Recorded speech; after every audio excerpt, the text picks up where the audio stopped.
Carina Press and HarlequinAudio present Right Move by A.M. Arthur. Performed by Greg Boudreaux. Prologue. 3 years ago. Levi Peletier had long ago learned to trust his instincts, and instinct was what prompted him to pull over to the side of a country road in Wyoming to inspect an abandoned cardboard box. He wasn't usually much for checking out other people's trash, but he trundled onto the shoulder, mindful of the brand-new tiny house he had hitched to his pickup. Levi didn't want to risk hurting his first major adult investment. There was nothing special about the box, no markings beyond the moving company logo stamped on the sides, but something still drew him to it. He shifted into park and got out. The two-lane road stretched out for miles in all directions, and he'd chosen this route because of its remoteness.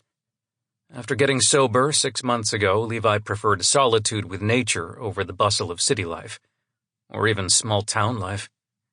Give him open skies or thick forests any day. The mewling sounds from the box clued Levi in before he could peer inside. 3 kittens were curled up in a bundle of fur and tails and spindly legs, and 2 of the 3 were crying. They were young. He couldn't guess how young, and someone had left them here.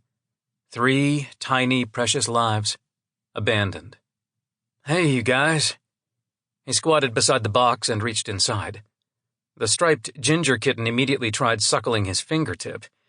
He didn't know a lot about cats, having grown up spending most of his life in a traveling rodeo, but he did know this suggested they hadn't been properly weaned. And they were hungry. Poor little things. "Well, I hadn't planned on having roommates this soon, but I guess you're all coming with me." He picked up the box, grateful he'd listened to his instincts, and stopped to check.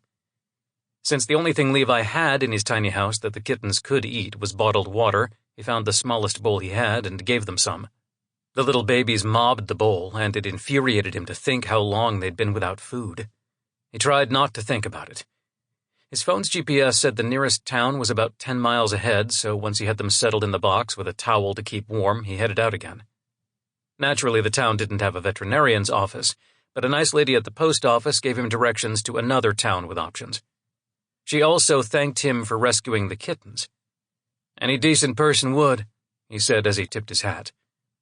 Maybe Levi didn't ride anymore, but he still loved his cowboy hats. He'd lost all his old hats last year when he ended up homeless, and the hat on his head had been a gift from his father after Levi completed rehab. He took a photo of the post office's exterior before rolling out of town. He'd definitely be writing about this newest adventure on his blog, and he liked including photos.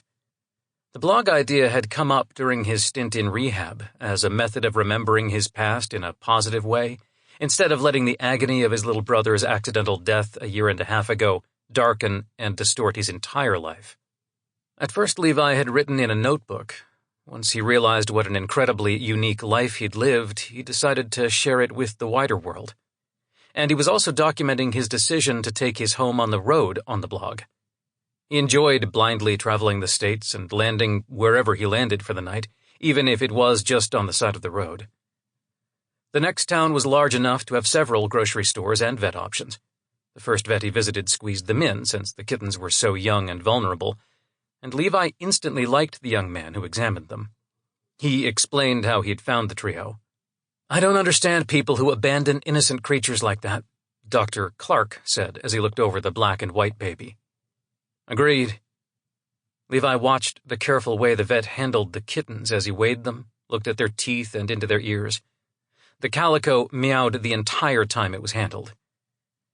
"They're all girls, and I'd guess them to be around 6 weeks old. Should be old enough to figure out drinking formula from a bowl so you don't have to bottle feed them, assuming you're going to keep them." Levi stroked the top of the ginger's head. "They ended up in my life for a reason. If the universe decided I need 3 cats, I'll keep them." Dr. Clark smiled and held eye contact a hair longer than most men would hold with other men, unless they were interested. "Can I assume you'll be bringing them back for future shots and checkups? Because they'll need names." He hadn't decided for sure on settling in this area, but sticking around might have its merits. "I have no idea what to call them. I'm used to naming horses, not cats." Sample complete. Ready to continue?